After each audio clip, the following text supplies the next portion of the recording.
एक तो सबसे पहले चाहे हम मंदिरों की साइड आए, वृंदावन, ब्रज, या फिर नॉर्मली अगर शहर में कहीं घूम रहे हैं तो हर एक ट्रैफिक लाइट में, या अगर आप 5 कदम भी पैदल चल रहे हो तो आपको कोई ना कोई भिखारी दिख जाता है।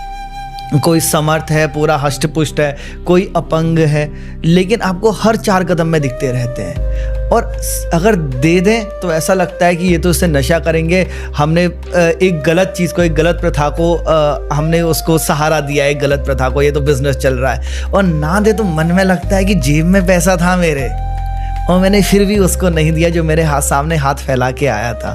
तो क्या किया जाए? भगवान ने हमको बहुत कुछ दिया, क्या उन्होंने देने से पहले पूछा था कि तू इसका कहाँ उपयोग करेगा? नहीं।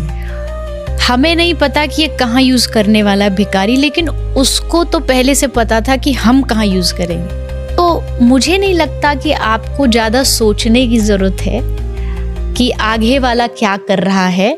आगे वाले के कर्म आगे वाले के पास है, आप अपने कर्म से मत चूको। प्रेमानंद बाबा जी महाराज, उनकी एक बहुत अच्छी लाइन मैंने सुनी है। बाबा ने कहा कि कोई पूछ रहा था कि बाबा लोग हमारी अच्छाई का फायदा उठा लेते हैं। तो बाबा ने हंस के कहा कि ये तो तुम्हारे लिए बड़ी अच्छी बात है कि लोग तुम्हारा फायदा उठा पा रहे हैं। तुमको भगवान ने इतना बनाया कि तुम किसी के लिए फायदे के लिए काम आ रहे हो, इसमें नेगेटिव क्या है? ये तो तुम्हारे लिए पॉजिटिव ही हुआ ना। बहुत सुंदर कि लोग हमारी अच्छाई का फायदा, अरे तुम फायदा उठाने दो, तुम किसी के लिए फायदेमंद हो। तुमको ये सोच के नाचना चाहिए।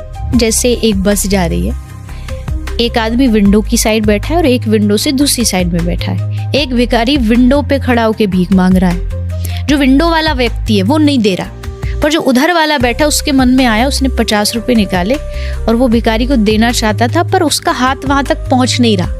तो उसने जो विंडो वाला आदमी था उसको दे दिया कि तू दे दे भैया। उसने जब वो 50 रुपए भिखारी को दिए तो भिखारी ने क्या सोचा, कौन दे रहा है? यही जो विंडो वाला, ये विंडो वाला है। और वो दुआ किसको दे रहा है? भगवान आपको दुआ है, भगवान आपने बड़ा अच्छा किया, भला किया। पर देने वाला विंडो वाला नहीं है, विंडो वाला बस पास कर रहा है, देने वाला कोई और है। ठीक ऐसे ही आप जो दे रहे हो वो बस आप पास कर रहे हो। भगवान सीधा नहीं दे सकते थे, इसलिए उन्होंने आपका हाथ आगे बढ़वा दिया, क्योंकि उनका हाथ यहाँ तक पहुंच नहीं रहा। उन्होंने मनुष्य बनाया और कहा तू मदद कर। मदद वो कर रहा है पर माध्यम आपको बना के कर रहा है। और जो सामने वाला वो सोचता आपने दिया, हमने नहीं दिया। हमारे पास होता तो जब दुनिया में जन्म लिया तो गठरी में साथ बांध के लाते।